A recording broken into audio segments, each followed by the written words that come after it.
and welcome. Thank you so much for joining us. So we're excited about these 4 Tuesday evenings in July at 7 different workshops, different time.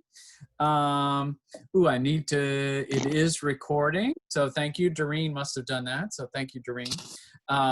So we are recording, just so everybody knows. Doreen Freiling. Doreen, you want to say hi? Hi, everybody. Thanks for being here. This is very exciting. Thank you, So Eric, for being here.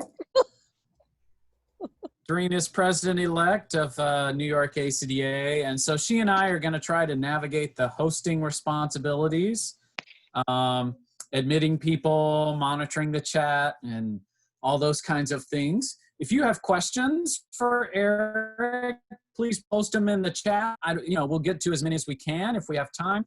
If not, we'll save them, and Eric, maybe you'll indulge us and respond, and we can post it on the website or something like that. The video will get up on the New York ACDA website, which is newyorkacda.org. So it'll be there, and you're welcome to share that with others. And please invite your colleagues and friends and singers to join us these other Tuesday nights. They're all open to everyone, regardless of being an ACDA member, and they're all free. So please join us. So I want to introduce Eric Williamson, who is New York Repertoire and Resources Chair for Diversity and Inclusion. He is from Brooklyn. He teaches pre-K through 5th grade general music at PS 32 in the city. He also conducts, or is a conductor with the Brooklyn Youth Chorus.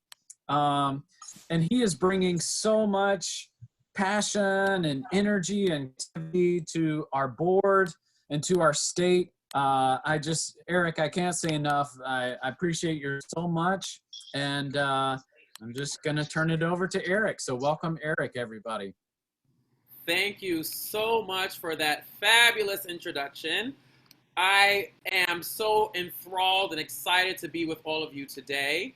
And I promise you have never experienced a conference like this before. So let's get right into it. So here are some of the ground rules and expectations that I have for everyone. The first one is to have a growth mindset. We are living in a time where there are so many unanswered questions in our field, and I'm going to really challenge us to think outside of the box in this new virtual space. This will be extremely interactive. I'm expecting you to engage with me. Please use the raise your hand function. It'll let me know if you have a question, and I have John and Doreen with me to help moderate the chat and questions that you may have. Please make sure you are also muted. And my favorite part, you will need your cell phone, especially for this first part that we're about to go into. So please take out your cell phones at this time. And then in the last part, take care of your personal business. You're at home or wherever comfortable, get your water, use the bathroom when you need to. I'm gonna keep the momentum going. So let's get into it. This session will not cover, for clarity, creating virtual choirs, platforms for virtual choirs, editing virtual choirs. Did I say virtual choirs? There are several other resources for that. The focus is for us as choral educators to think about what is happening before and after the virtual choir experience. Because at the end of the day, we are what? Teachers. So this is about teaching, nurturing singers in our virtual community. So I mentioned before that we are going to be using our phones. Our icebreaker will be using our cell phones. I'll go through a little bit of some things you can include within a virtual warm-up, ways for you to think about prepping a virtual performance in the 4 different configurations that I view virtual performances for choral ensembles. We'll end with a Q&A, and then everyone's favorite part of any session, resources. So I have already compiled a resource list with links and websites and some PDFs that will be shared after this session. So all of you who love hoarding resources like me, I thought of you and I got your back. All right. So if you can take out your cell phones and go to kahoot.it and enter this code. I'm also going to type in kahoot.it in the chat for you because I'm going to take away this screen. And the code is 5441977. We're gonna have a fun virtual interactive icebreaker. Let's get out of this. All right. So make sure you log. I'm also gonna log in myself. Normally there's music, but because the music compromised my voice, I decided to go a cappella. So just know there is music. I always love a good vibe. So I'm gonna wait until we get about to 60. I think that's about fair. Maybe 50. I'll wait till we get to 50.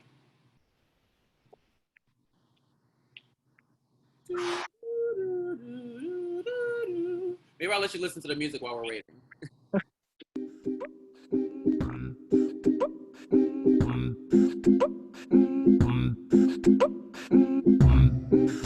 All right, oh, we're at 51. All right, we're turning music now. So just a note about Kahoot It. You're gonna see the questions on the screen, and then on your phone, the shapes with the right answer are going to pop up on your screen. So you're gonna have to do a little bit of looking at your phone and also the screen for this. Here we go. Woo! All right, where are you from? The choices are East Coast, West Coast, North or South. You have 30 seconds. This is also just a great icebreaker to do with your singers. Super engaging, super easy. 10, 9, 8, 7, 6, 5, 4. All right, let's see. Where are the people from? All right, we got East Coast heavy. Love it. Some from the West Coast. Awesome. Love it, love it, love it. Shout out your states in the chat so we know. Let's keep going. And then they have a scoreboard here, but for all of these, I didn't really have a score for this since it was an open poll. So just as an FYI, it can get a little competitive. What type of choir do you sing in or conduct? K through 12 school choir, collegiate, church choir, children, and community choir. You can select more than one choice also, since it's a poll. Also, I had to feature Titus Burgess because I'm obsessed with him. So, you know. All right, 5, 4, 3, 2, 1. Awesome. All right, let's see who's in the house. Ooh, mixed bag. I love it. We almost are like toe-to-toe with K through 12 and children community. Love it, love it. Don't worry, this session is for everybody, and I have a tool for everyone. Let's keep on going. All right, what is your voice part? Soprano, alto, tenor, bass. Also, I wonder if you can name that movie. It's a classic for all the choir folk. All right, let's see what we are cooking up and singing. 5, 4, 3, 2, and 1. Let's see.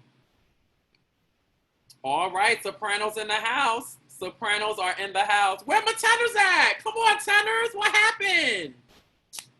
Sad times. It's all right. I'm a tenor, if you can't tell. All right, we got 2 more. The Italian word, which means to gradually get louder. Just when you thought it was only about get to know you, there's some theory on here because I can. All right. You can also use this tool as a quick do know activity for your students, a way to test theory concepts you may be covering in your repertoire. It's not just strictly for social interaction. This is a multi-phase tool that you can use for several things. All right. Yay. You all can stay. All right. So this one kind of had points to it, but I took that away. All right, last question. This note receives 1 beat and 4 times. A little bit more theory because we can. Name that film. Also, just get excited for all the references that you will get throughout this presentation because I'm living for that. I'm a movie buff. Yes. I also love how people are answering in the chat. Yes, yes, yes. Yes. All right. Awesome. Yay. Oh, one person said, who said, oh no? It's okay, no judgment. All right, so that is Kahoot It. And I'm gonna tell you a little bit more about that now. Uh-oh, what's wrong with my screen? All right, here we go. So Kahoot.com, it's a website that offers several ways for you to create educational content.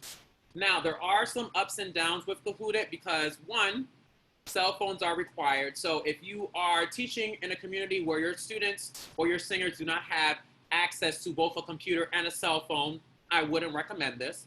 But if you're teaching at the collegial level or the community choir level, this is a great way to engage your singers and get them more tech savvy.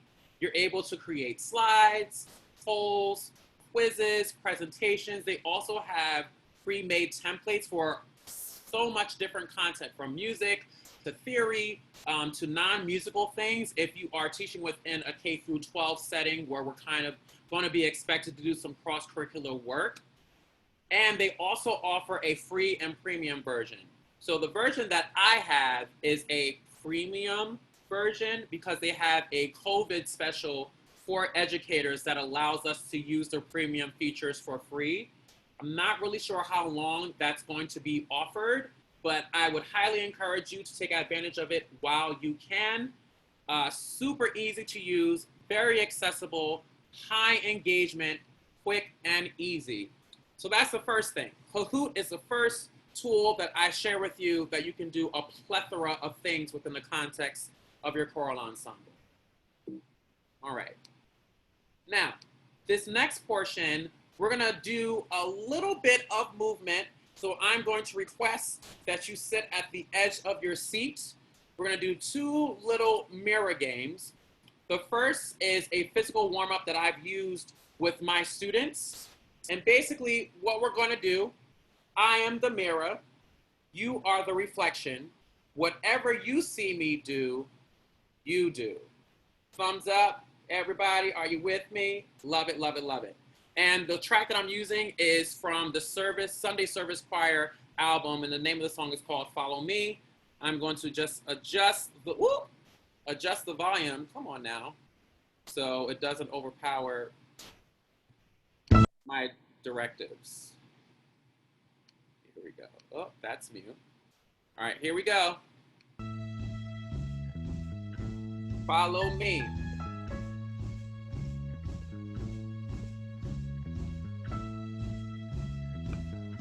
Get the arm. We're waking up the body. Follow me. Follow The me. arm Follow me. Follow me. to the neck. Follow me. Follow me. Upper back. Follow me. Yeah. Follow me.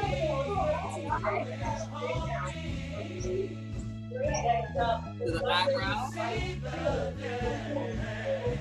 To the cheekbone. People To the throat. can all relate. Base of the tongue. We must keep striving To your jaw. to achieve the peak. Elbows. If we just keep believing, To the back. we shall all be free. Yep, get your kidneys. Tap it out. Follow me. Work your way to your abdominals. Won't you follow me? to the chest, to a place to the shoulders. where we'll all be free. Now tap your brain. Follow me, Brain. Tap your brain. follow me, Face slow.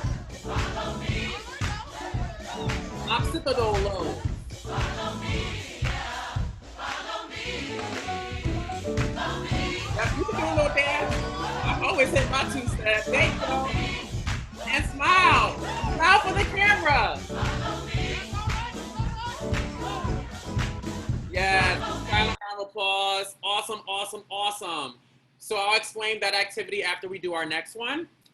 The next one is a great focus activity to redirect your singers. And the reason why I'm picking this activity is because we have to think about our virtual rehearsals in a way that the new challenge is screen time. Being in front of a screen is extremely exhausting. And as choral educators and singers, we have to think about ways to mentally and visually re-engage our singers after being in front of a screen and singing for an hour, 2 hours, even 30 minutes, depending on the age. So what we're gonna do is we are gonna be a music conductor to this track by Brooklyn Youth Chorus. It's called Brooklyn Bound, composed by Toshi Reagan. It has several different tempo changes. We're gonna start by conducting an infinity sign. So that's going to be the first shape that we're going to conduct. Can you show me your infinity sign or your figure 8? Very good. The second image that we're going to trace to the music is a square. Can we use our left hand for the square? Excellent. And the third shape that we're going to conduct to the music is a triangle. Can you show me your triangle? Awesome. All right, so for this one, it's strictly going to be visual. I'm not going to be screaming over the music. So I'm going to turn the music up for this one ever so slightly. I don't want the music screaming at you. So here we go. Oh, no. There we go. Let me adjust the volume. Start with figure 8.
Awesome. Yay. You are doing so amazing so far, friends. All right, let's keep going. So I did not make up these activities, even though I would like to think I did. These come from a curriculum called Brain Power Wellness. And in New York City, K through 12 education, we do something called advisory, which is small group work with students where you work on social emotional learning concepts. And my school has adopted this curriculum to help serve us to build our students in developing those social emotional skills, the cognitive skills, the neurological development, and physical wellness. Now, what I did do was I added a remix or a spin to the activities that are in the Brain Power Wellness curriculum. So the first thing that we did was a combination of two different activities. The first one is called body tapping, where you're literally tapping out, waking up the body, trying to release any ailments or negativity out of your body, focusing on the abdominal region of your body, your core, hitting all the vital points, heart, stomach, kidney, liver, head. And then the second one is something called brain tapping, where you're literally waking up the brain, tapping outside of your skull, all the different focal points. Why did this matter? Why did I pick that? Every choir does a warm-up to begin their rehearsals. And within the context of a virtual ensemble, it's way easier for you to track how your singers are doing the physical aspects of the warm-up with these activities.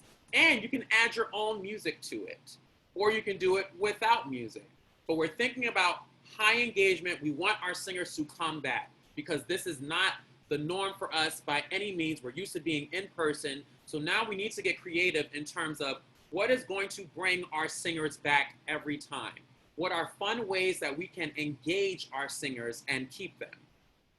The second activity that we were doing was a combination of two other brain power activities. The first one was the infinity drawing, which we were doing with our finger, drawing the figure 8. An expansion of that is also doing it physically on paper to the contour of the music. And the second one is called music conductor, which we were doing with the square and the triangle. You can also do circle, but circle is way too easy. And the great thing about that activity is that it's having your singers think about beat, having your singers think about tempo, as well as conducting. And you can even fit in actual conducting patterns in that, 4/4, 3/4. But it's a nice cross-curricular way where you're thinking about core standards if you are a school teacher, things that line up with common core curriculum, as well as musical objectives. So those are my 3 little things. And then with Brain Power Wellness, I also wanted to mention that they offer special packaging for schools. It's really great for team building. And what I love about it is the motor focus that it has on it. So there's several different activities within Brain Power that focus on really developing your fine motor skills. So if you're working with more of our seasoned singers, it is a great way for them also to exercise and use those skills and also sharpen their mental capacity. So it's really a great resource and tool no matter what age you are at. I predominantly have used it with my students in the K-5 setting, but I also will be using it within my church choir, and the age demographic of those singers, they're all over 50, and they really enjoy the physicality of it and having that awareness of their body, their fingers, all kinds of great things.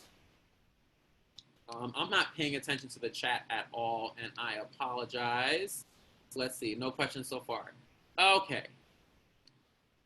So, originally I wanted us to do a little breakout room for this next portion, but unfortunately we were unable to get the breakout room feature once we opened this Zoom call. So we're gonna get a little bit creative, and I'm gonna set the timer for 3 minutes. And the question that I want you to respond to in the chat, how can you use any of these resources I've shared so far within your shared ensembles or choral community? Let's chat it up in the chat. The timer starts now.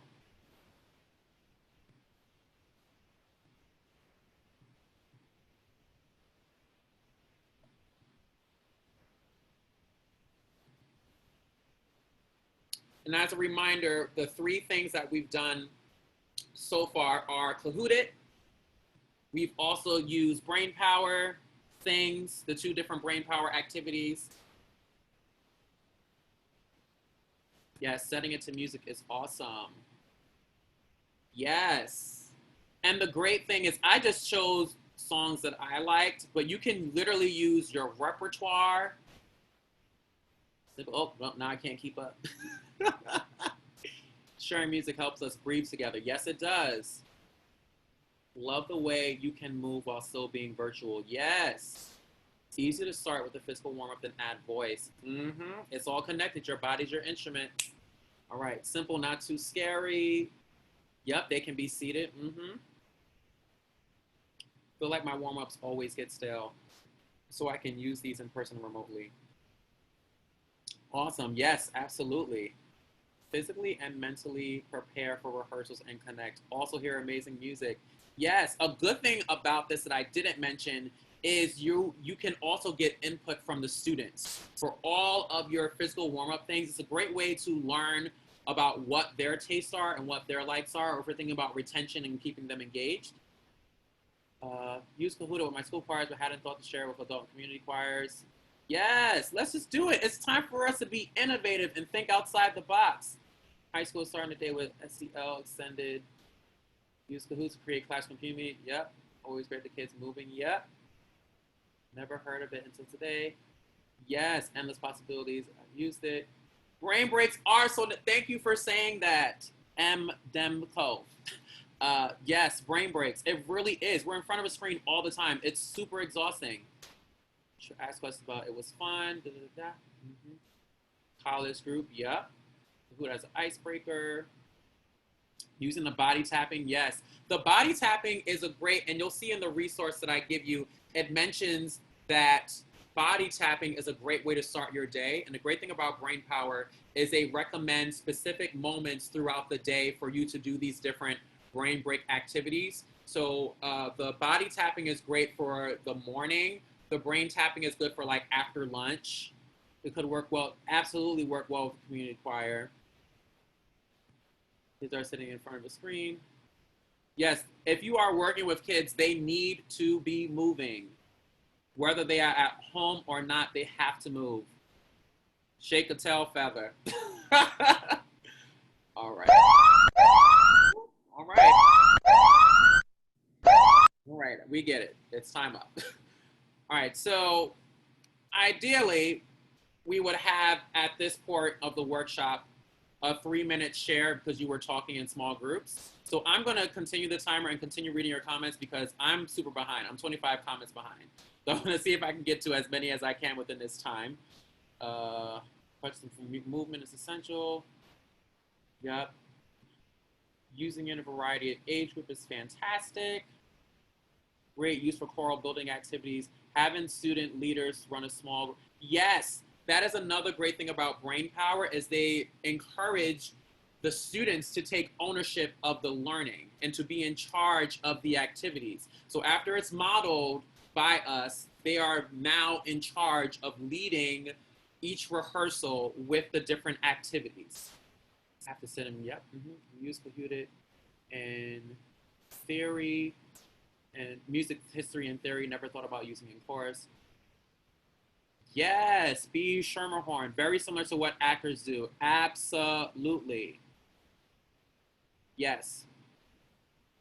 So we have, I think I got through all the comments. We have about 2 minutes. Is there any questions right now that I can possibly answer before we continue on with the next part of the workshop? And I'm going to look at participants and see if there's a raise your hand function up from anyone while we have paused this portion. Any questions?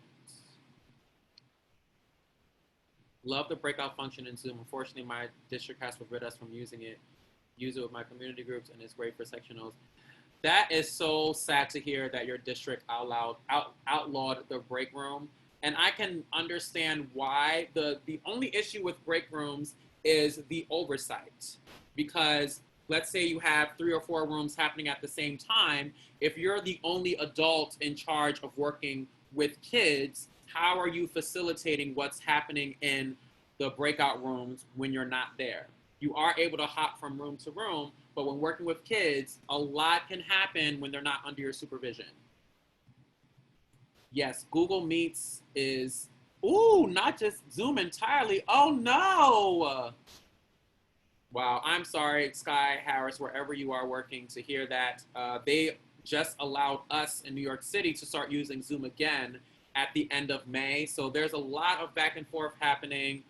All the schools are a little bit of a hot mess, and they're going to figure it out. So we're stronger together, and I encourage you to seek other alternatives. Google Meets is also a very great platform.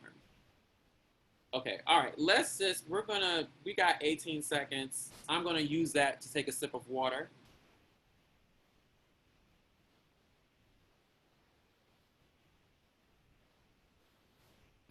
All right, let's move on. So, that was the first half of the workshop. Now, let's talk about virtual performance configurations. So, when thinking about how choirs are doing their virtual performance or end of year to do or formative assessment, however you want to think about it, there are four main things that have been kind of reoccurring within our field that I have seen and experienced. There's probably more, but these are the most popular ones that I have seen or experienced. The virtual choir, the audio choir, and what I mean by that is you have your singers to record a solo vocal line within a piece. They send it to you. You put all of their individual recordings together. We have the live solo vocal, which means either within a virtual setting, you have one of your singers to perform a solo in front of each other, almost like a song share or a recital type of format. I've seen a lot of choirs also do that. And then we have this live group vocal idea where a lot of choirs, especially outside of the New York metropolitan area, have been doing performances within empty spaces where they're able to socially distance their singers. They go live or they record it and then they share it. So these are the main four things that we're going to be thinking about when talking about performing within the context of a virtual ensemble, just to give us a framework to work from. Things for you to consider if you're doing any of these virtual performances. Sound, USB mic. Now, this is not necessarily required, but they do come in handy if you are specifically thinking to do a virtual sound performance with your ensembles and with your groups. It is not mandatory if you're doing a virtual choir, although it does help those who are editing the sound quality if your singers have access to a USB mic. That's also something for you to consider is access. Do all of your singers have access, or does your district have the funds available to provide these for your singers? A lot of the times the answer is no, but if you are in a situation where your students and your singers have the means to purchase one from Amazon or any other platform, it does help if you're thinking of doing a virtual choir or if you're thinking of doing an audio choir. Same goes for headphones. If you are doing any virtual performance that is not live, I would encourage the use of headphones. This is a lot of information that everyone already knows, but it's good just to say these things out loud. You need headphones. Original sound. This is something that is specific to Zoom, and it's an audio setting when you're in a Zoom call. If you're using Zoom for performances, you want to make sure that your original sound is turned on. And the way to go into that is by pressing the microphone that says mute. You go to audio settings, turn original sound on. And what it does is it eliminates a lot of the excess noise in your environment and focuses on the vocal or the music that you may be having playing behind you. Visual considerations. Background. A lot of kids, and even at the collegial level, they are obsessed with the Zoom background. Personally, I'm just like, I mean, if you like it, do it, no harm done. But there are other things that you can do with your background that are kind of outside of the box. You can get a little bit DIY, do it yourself with it. Go to a Staples or where you get your teacher supplies, put a little bit of poster paper behind you. It changes everything, the context of your performance. It kind of elevates everything about the presentational aspects of it. Screen width. What I mean by this is how are you as a singer and performing utilizing your screen? So this whole little box here, I'm performing for you right now. I'm giving you angles. You're seeing everything behind me. We have to start teaching our singers to perform in front of the screen and use all of the screen. We're no longer standing on risers. We're no longer standing on stages. The screen is your new stage. And we have to be mindful about how we are presenting within our stage with no audience. Uniform. What are you wearing? Again, we're an ensemble. We like to have some type of uniform look. Maybe it's an accessory. Maybe it's a color palette. Just because we're not meeting in auditoriums does not mean that the uniformity of a choir goes out the window. We just have to rethink it. And all your audience is seeing, again, back to screen width. What are you showing within the screen? Same thing with hair and makeup. I'm not wearing any makeup, but I was very intentional about showing my natural hair and curls for you today with my head wrap and with my Black by Popular Demand shirt. So these are things that are exciting for your singers to think about when they're performing, when they're coming to your rehearsals. We have to change the conversation. We have to make this new setup exciting or we're going to lose them. It is a very exciting time. Okay, let's keep going. All right, virtual performance practice. And I have my favorite GIF from Ross Matthews from RuPaul's Drag Race who says, beautiful can get boring. Now, how many of you have seen some beautiful virtual choirs, but the singers have looked bored out of their mind? I know I have. Let's not do that anymore, friends. So, just like with any performance practice, everything that you've been doing in person with your singers is the same in the virtual context. Diction, vowels, posture, facial expressions. It's all the same, friends. You have to teach the technique. We have to teach the performance practice. We have to teach them how to sing. If we don't have good diction, there's no amount of editing that can fix bad diction.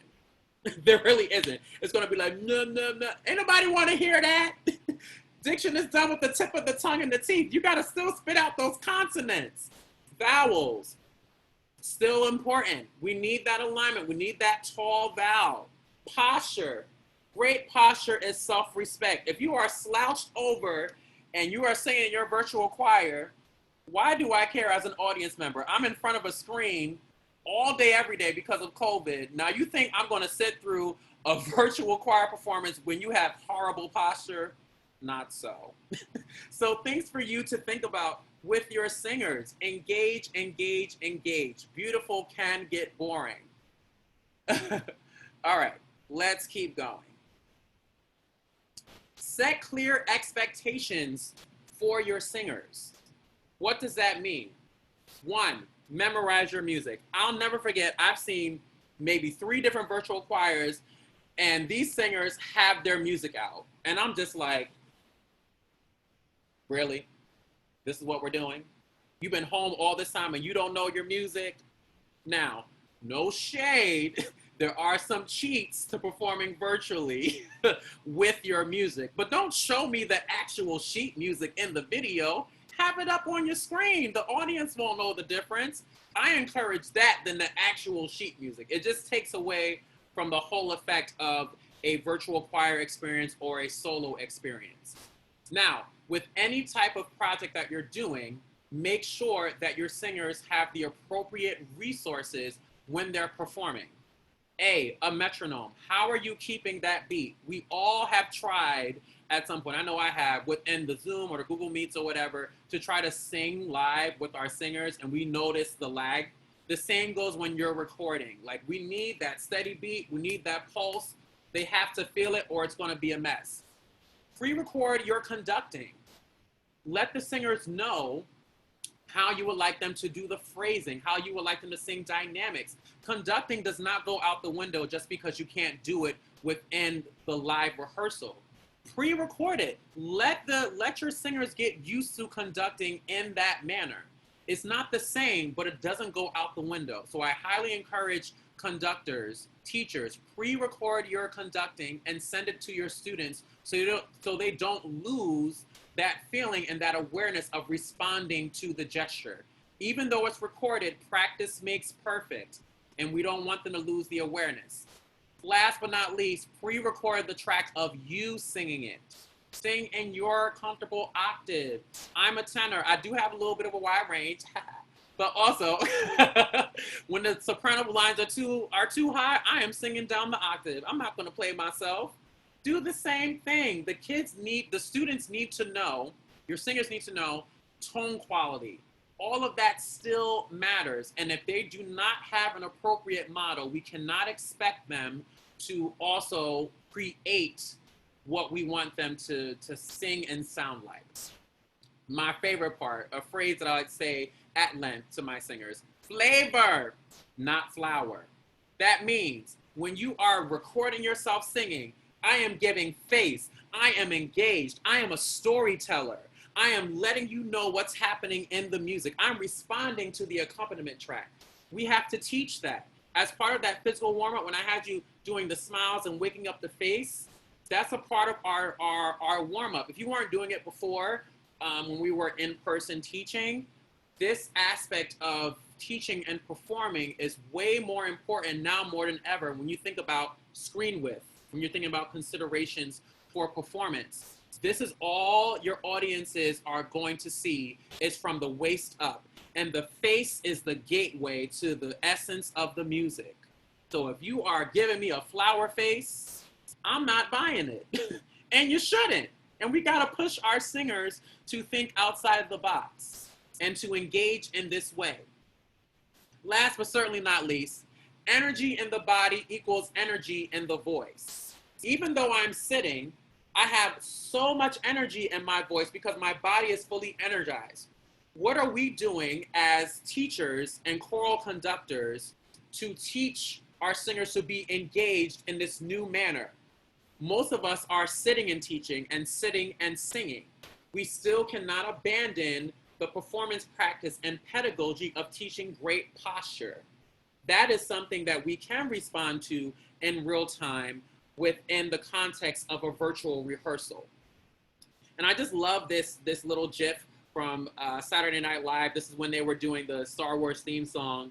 It's just a great example of how you can be engaged in your body and really deliver whatever you're singing with some energy. This, I would pay to see that. Some of these other choirs, I'm not pressing play. All right, let's keep going. Questions. Look at that. We've reached the end already. And I had to put Queen Bee there. Any questions for me? And as promised, I'll get away from Beyonce for real quick. As promised, I have all of, yes. Thank you, Paige Williams. You're welcome. As promised, I do have some resources listed for you as well of everything that I kind of covered. Some things that I didn't talk about, but I wanted to include. If you're thinking about movement breaks and brain breaks for your students, Gold Noodle is a free resource that has several interactive brain break movement things that you can do with your singers at any level. It is a little bit K through 12 specific, but you can use it with any age. It's super engaging. They have different categories of things. Some of them are guided dances. I used to love doing the little guided dances because I love to dance. But they also have like virtual games that you can do and physical things that you can do with your singers. Note Flight is an excellent resource if you are working on sight singing. There's going to be another session on that another day, but it's one that I use to show the score. Soundtrap is a fantastic resource if you want to do an audio project with your singers.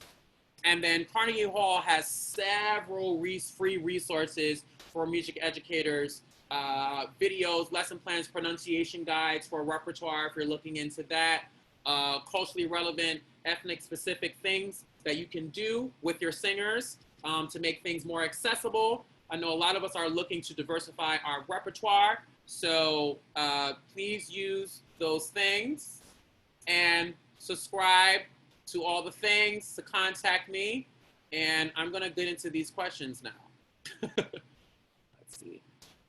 How do you encourage singers who don't want to turn on their video?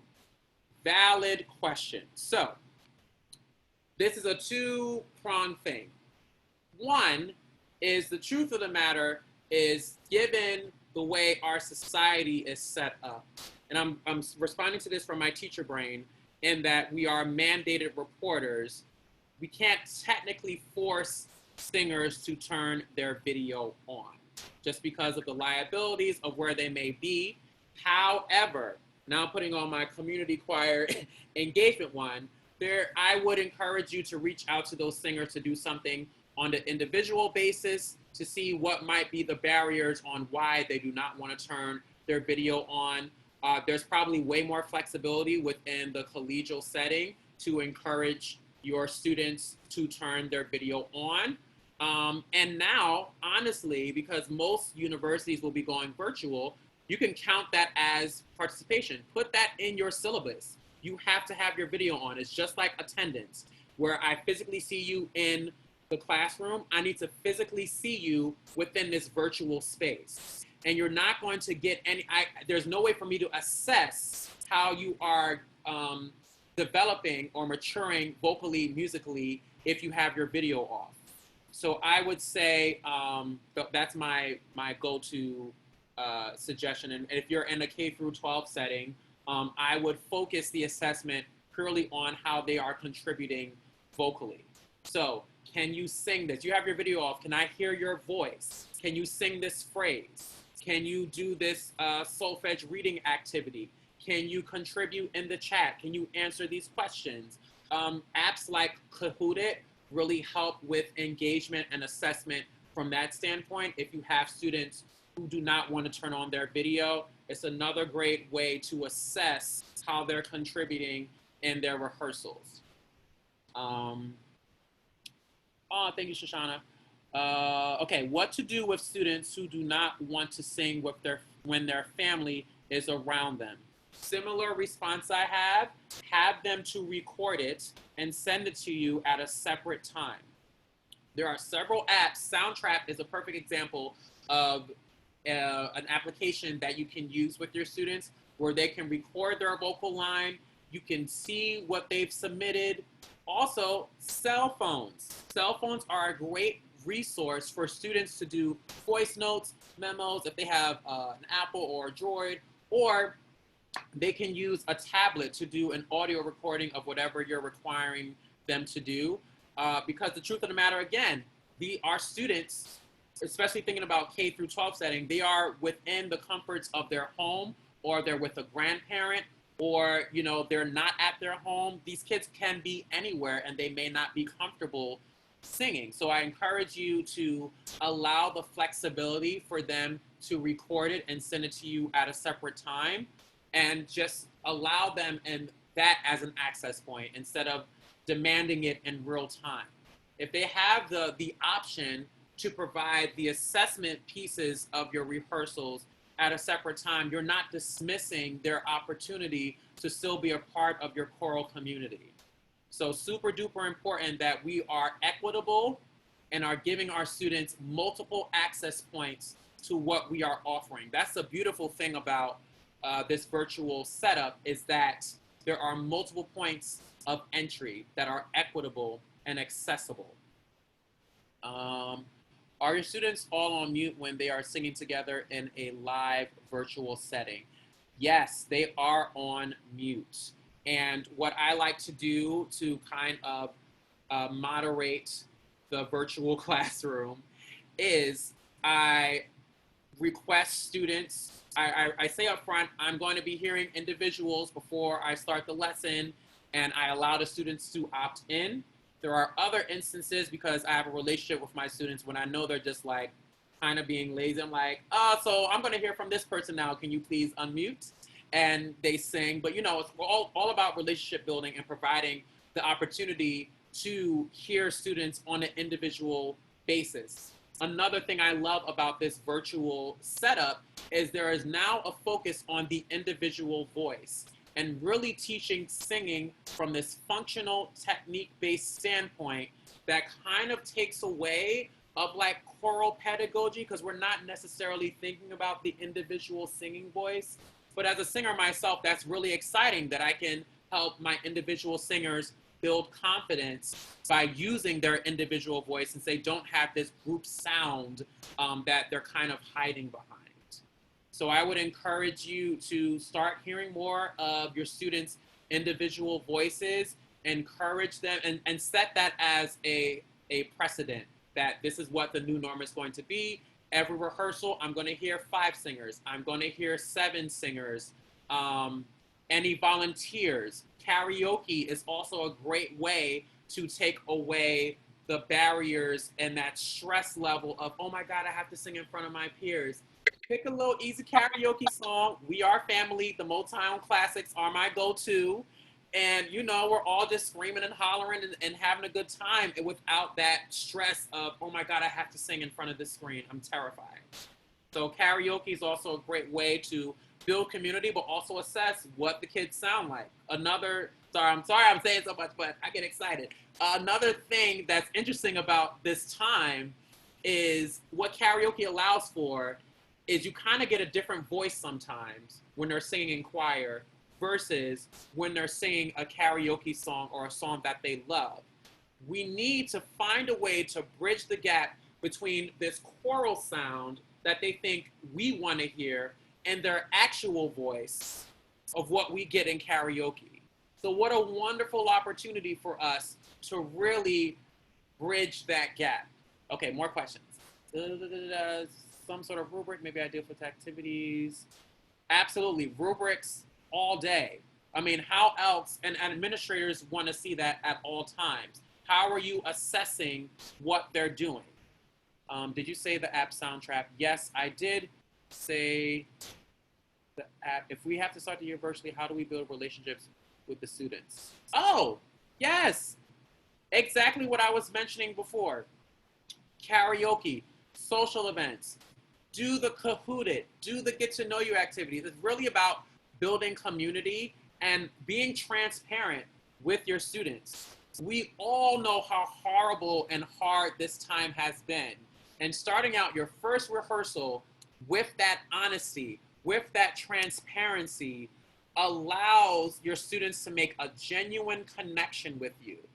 Saying, I don't have all the answers, I've been stressed out, but I know I want to sing and I want to provide you with an amazing experience.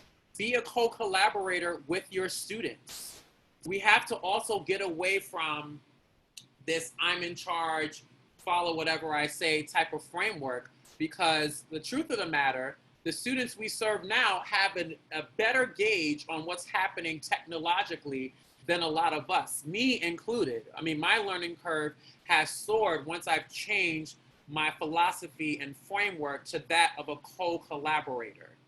So I encourage you all to become co-collaborators with your students. We do not have all the answers. This pandemic has shown us that we do not have all the answers. We're going to continue to make mistakes and figure out things. So be a co-collaborator. Something fun our college voice class did was a folk fest. So we all got to sing a folk song to our class as a professor was part of our final. Doing this with any, yes. Snaps for that. I love that. Brooklyn Youth Chorus did something similar at the end of our virtual year, in that the students were able to perform for each other in something we called a song share.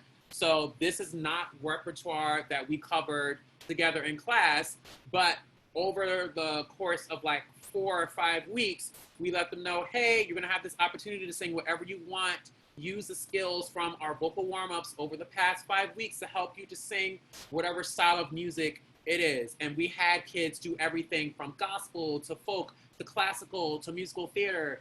And they were able to press apply of all the skills that we provided them over the course of 4 or 5 weeks, and change the model of how we were teaching within the context of a choral ensemble. So that's a great way for you to start your season, or to, if you're in a community choir, or to start your semester if you're in a collegial setting, and also ended. And the students can measure how they've grown as vocal artists over the course of the term. And you have your rubric, almost kind of like that slide I had about performance practice. How was your diction? How was your vowels? How was your expression? Using that as a rubric to measure how they were able to improve in their vocal development. What time is it? Oh, we got 4 minutes. Any other questions? I'm not looking at the raise your hand function or any of that. So let's go to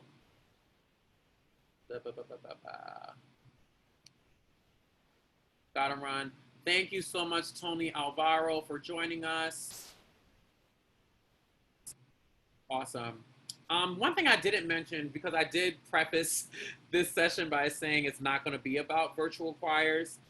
If you are doing a virtual choir, I would highly encourage you to seek out resources and support for people to be in charge of the editing process. It is a worthy investment to have other collaborators, sound engineers, video editors, and designers. If you have room in your budget, or if you need to personally invest in it, I would highly encourage you to do that, because it makes a ton of difference and saves you a lot of time.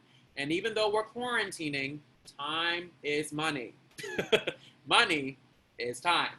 So invest your money, save your time, and seek out those resources for that support if you would like to do a virtual choir. And it also makes a ton of a difference in terms of how the kids will feel and your singers will feel at all ages, knowing it adds that level of like polish and professionalism, that you have someone coming in to help fine-tune what they've been working so hard on over how much amount of time. Because again, we're rethinking how we're shaping the experience for our singers for the year or for half the year. This is our new concert. This is our new end product, are these project-based things or these audio projects. So we have to garner that excitement and inspire our students that we're still gonna have that same level of excitement and engagement, even though it's virtual. So I encourage you all to do that. And that's all I have. I'm gonna stop my share. Right.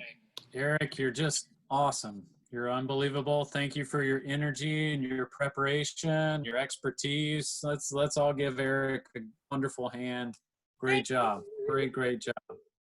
So before we go, I just want to mention that next week, Christine Howlett will be leading our session, and it's entitled Voice Matters. Christine, do you want to say something about it? Sure. Hi, everyone. Yeah, I've been working on the presentation, and it's really going to be geared to talking about how we can sort of do a little bit more with our warm-ups. And I'm discovering with my own work with my community choir how much they're enjoying an extended warm-up and voice work. And because we're doing, Eric was talking about like this, we can actually do so much more with this sort of the solo aspect of what Zoom gives us, that I'm going to be focusing a little bit more on that. So I hope people can join us, and I'll have a few visual aids for everyone. So, and hopefully some great resources. I'm looking forward to it. Thanks. Great. So I hope you enjoyed it. I hope you got a lot out of it, and I hope you'll continue to join us each Tuesday night in July and pass it on to your friends. And find us on Facebook, New York ACDA, and our website, newyorkacda.org. Thank you so much, everybody, and have a great week. Yeah, Eric. On the Facebook, I forgot to mention that. I'll post the resources. It's a Google folder. I'll make it shareable. Everyone has access to that link. It has more of the brain power sheets, so you can actually see what it says on each of the sheets for the activities, as well as all the links. Google Drive rocks. Thank you so much. Thank you. Beautiful. Thank you, Eric. Thank you, everybody. See you soon.